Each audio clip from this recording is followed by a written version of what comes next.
For decades, nominees to the Supreme Court have had to answer questions about Roe v. Wade, the landmark 1973 ruling guaranteeing the right to abortion in the U.S., which now appears to be on the brink of being overturned. That includes the 5 conservative justices who are reportedly prepared to overturn Roe this summer, according to a draft majority opinion published Monday by Politico. Now, some of those justices are being accused of lying in their confirmation hearings, including by House Speaker Nancy Pelosi and Senate Majority Leader Chuck Schumer, who both criticized the draft in a scathing statement late Monday. Several of these conservative justices, who are in no way ACO.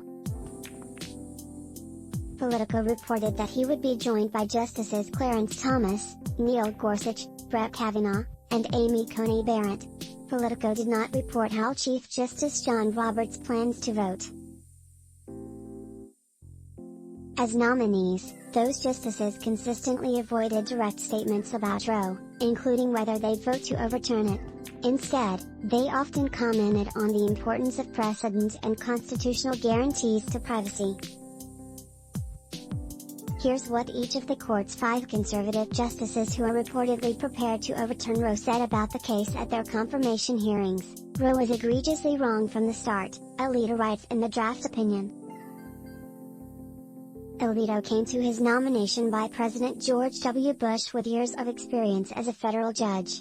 In his judicial career, he ruled several times on cases related to abortions, typically in favor of restricting them. During his confirmation hearing, which took place in January 2006, Alito declined to say much directly about Roe. He called it an important precedent of the Supreme Court but stopped short of calling it settled law. Roe v. Wade is an important precedent of the Supreme Court. It was decided in 1973, so it has been on the books for a long time, he said. It is a precedent that has now been on the books for several decades. It has been challenged. It has been reaffirmed.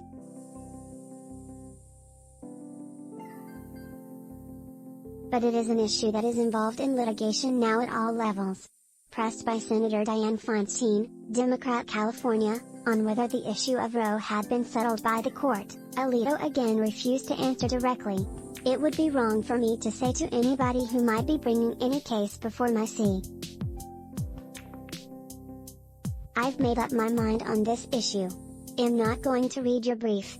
Am not going to listen to your argument. Am not going to discuss the issue with my colleagues. Go away, I've made up my mind, he said.